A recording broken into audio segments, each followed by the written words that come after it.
गरमागरम भाताबरोबर अशी तुरीची आमटी असेल ना, तर अशी चव भन्नाट लागते का विचारू नका. तर आज तुम्हाला मी दाखवणार आहे तुरीच्या दाण्यांची म्हणजे सोल्यांची आमटी. तर ही करायला रेसिपी अगदी सोपी आहे आणि तुम्ही नक्की करून बघा.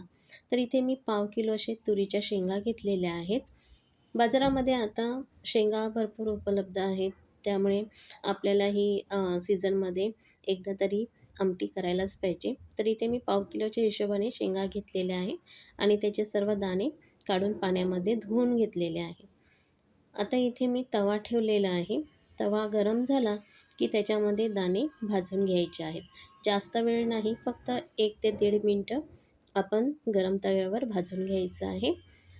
तर इथे थोडं 1 मिनटं परतून झाल्यानंतर त्याच्यामध्ये थोडंसं 2 ते 4 थेंब असं तेल घालायचं आहे, म्हणजे छान खरपूस असं भाजून निघतात. तर इथे बघा मी थोडंसं ह्याच्यामध्ये 2 ते 3 पाकळ्या लसूण घेतलेल्या आहे. जरासं तेल घातलेलं आहे आणि त्याच्यावरच भाजून घेतलेले आहेत दाणे. आता यामध्ये आपण 1 मिरची घातलेली आहे. तुम्हाला किती तिखट पाहिजे असेल त्या हिशोबाने घालायची आहे. मी इथे 1 मिरची तुकडे करून घातलेली आहे. ते सुद्धा यामध्ये भाजून घ्यायचं आहे. मीडियम फ्लेमवर 1-2 मिनटं असं परतून झाल्यानंतर गॅस बंद करून थंड करत ठेवायचं आहे. आता इथे मी गॅस बंद करून थंड करत ठेवलेला आहे. छान असे बघा भाजून झालेले आहेत.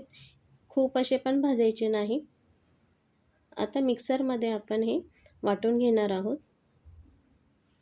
मिक्सरमध्ये जाडसरच वाटून घ्यायचं आहे. थोडंसं पाणी घालायचं आणि वाटून घ्यायचं आहे. तर इथे बघा मी एवढंपर्यंत बारीक असं वाटून घेतलेलं आहे. एकदम बारीक पण नाही आणि जास्त जाड पण नाही. आमटीमध्ये छान असं मिक्स होईल या पद्धतीने वाटून घ्यायचं आहे. इथे 1 पळीभर तेल घातलेलं आहे आणि त्याच्यामध्ये जिरं आणि मोहरी ह्याची ही आहे. 2-3 लसणाच्या पाकळ्या, कढीपत्ता मिक्स करून घ्यायचा आहे आणि मी इथे अर्धा टॅमॅटो कापून घेतलेला आहे. तो सुद्धा तेलावर परतून घ्यायचा आहे. टॅमॅटो ऑप्शनल आहे. जर का तुम्हाला आवडत असेल तर तुम्ही घालू शकता.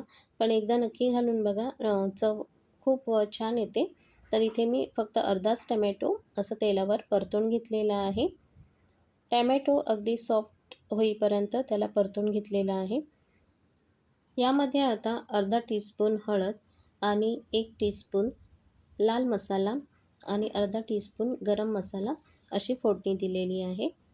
तर हे सगळं मिक्स करून घ्यायचं आहे आणि यामध्ये आता मिक्सरमध्ये जे बारीक आपण दाण्यांचं पेस्ट केलेली आहे ती घालायची आहे.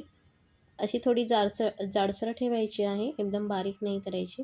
तर पाणी घालून ह्याच्यामध्ये आपल्याला जेवढा रस्सा पाहिजे असेल तेवढं पाणी घालायचं आहे. थोडी आमटी ही जाडसरच ठेवायची आहे, खूप अशी पातळ नाही बनवायची. तर इथे बघा मी पाणी घालून आता मिक्स करून घेत आहे. ही भातासोबत खायला खूपच छान लागते. जसं आपण वरण करतो तशीच ही ओल्या तुरीची आमटी खूप छान लागते. आता 1 उकळी आली का यामध्ये चवीनुसार मीठ घालायचं आहे. इथे मी अर्धा चमचा मीठ घातलेलं आहे. ते सुद्धा व्यवस्थित मिक्स करून घ्यायचं आणि परत 3 ते 4 मिनटं शिजवून घ्यायची आहे आमटी.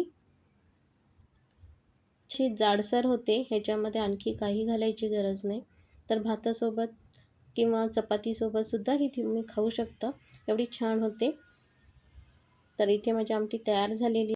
तर भात, भाजी आणि आमटी असं जेवण तयार आहे. जर का रेसिपी आवडली असेल तर लाईक करा, नवीन असाल तर सबस्क्राईब करा. आता भेटूया पुढच्या रेसिपीमध्ये. तोपर्यंत सगळ्यांना माझा नमस्कार.